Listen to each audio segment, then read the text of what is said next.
Join me in welcoming Diane Warfield, Chelsea's grandmother.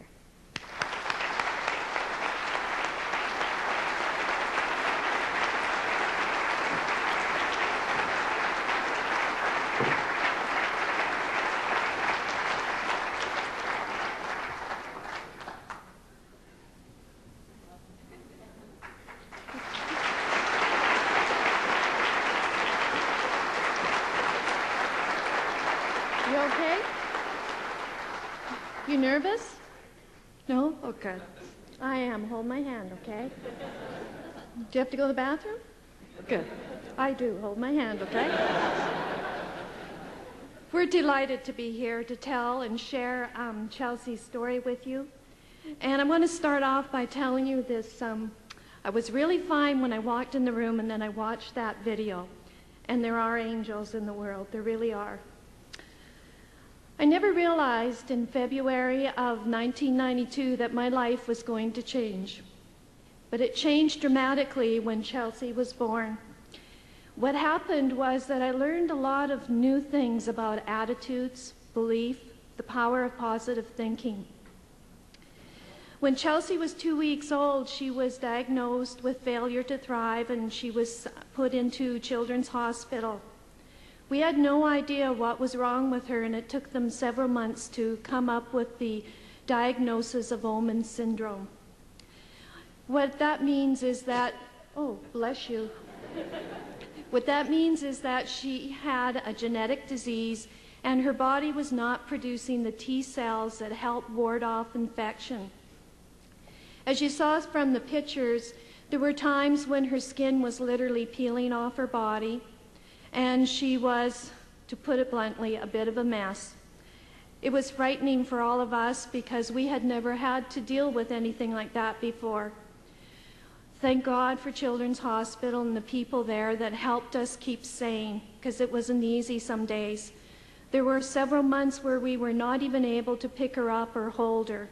All we could do was sing to her and talk to her about when she got well and how we would hold the biggest birthday party in the world for her if she would just get better.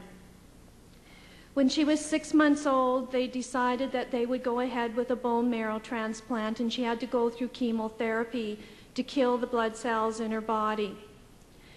What happened after that was that the chemo caused such stress in her body that her body started to shut down. She ended up going into ICU, where she was hooked up to many machines, which scared us to death. Well, we just kept talking to her. They gave her a drug that made her paralyzed, and we just kept talking, and we kept singing. We kept hoping and praying, and they called us in one day and said, "We're not doing things for her, we're only doing things to her. It's time to perhaps get prepared." Well, we found a chapel in the church, and my daughter Sheila had a talk with someone, and that someone was definitely listening, because the next morning we went in and her blood cells went from 0 to 10,000 in a very short period of time. There was great excitement in the hospital that day, and they called her a miracle. But to us, the miracle perhaps was a bit of Chelsea's fight and determination. But most of the miracle for us were the people that were there to support us. Many times we talk about how when we went there, we didn't know how to behave, how to react. We cried a lot, we laughed a lot. Someone would bring us a cup of coffee. Someone supplied a rocking chair for us to sit in. Someone provided a mobile to keep Chelsea amused as she laid there. There were so many things that were supplied to us that without them, the phone calls, all kinds of little things that happened to make us feel better about the survival. One of the things that we promised, and we made the nurses promise, was whenever they were in the room with Chelsea, they would never talk about her condition, that we'd only talk about when she'd get better and when she'd get well.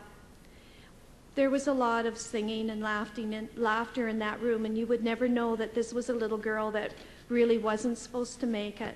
Well, she made it, and she is a miracle. She's 4.5. She'll be 5 next February. She's doing really well. The future for her? We don't know. Chelsea is one of the only children that has been treated at Children's Hospital with Omen's syndrome. The longest living child is 12 years old, so we don't know what our future holds. But Chelsea's strong, she's determined, and through the help of a lot of people like you who go out and do things for Children's Hospital and the Miracle Network Telethon, we really believe that she's got great opportunities for the future. She has her challenges. The drugs made her deaf, and so she wears hearing aids. Her hair has never grown, and so this is her pretty hair that she's wearing for you today. She has scars on just about every part of her body, and she has no teeth. They pulled her teeth when she was about 1 year and 2 months. But we're looking at getting her fitted with little false teeth, and when she gets them, she'll take them out and show them to you. I'm sure she will. She's going for speech therapy, and she's doing really well. She's speaking just almost to the level that she should be speaking. I want to thank you for getting involved and being such a tremendous part of the Miracle Network Telethon. We haven't, I'll tell them about Max, yes. We haven't missed one Miracle Network Telethon since Chelsea came around. And we do all we can to raise money, whatever little way we can. And Chelsea this year ran her own car washes. She was out there washing cars so that she could go and make her donation to the Miracle Network. We're excited about the future. We're excited about Chelsea's progress.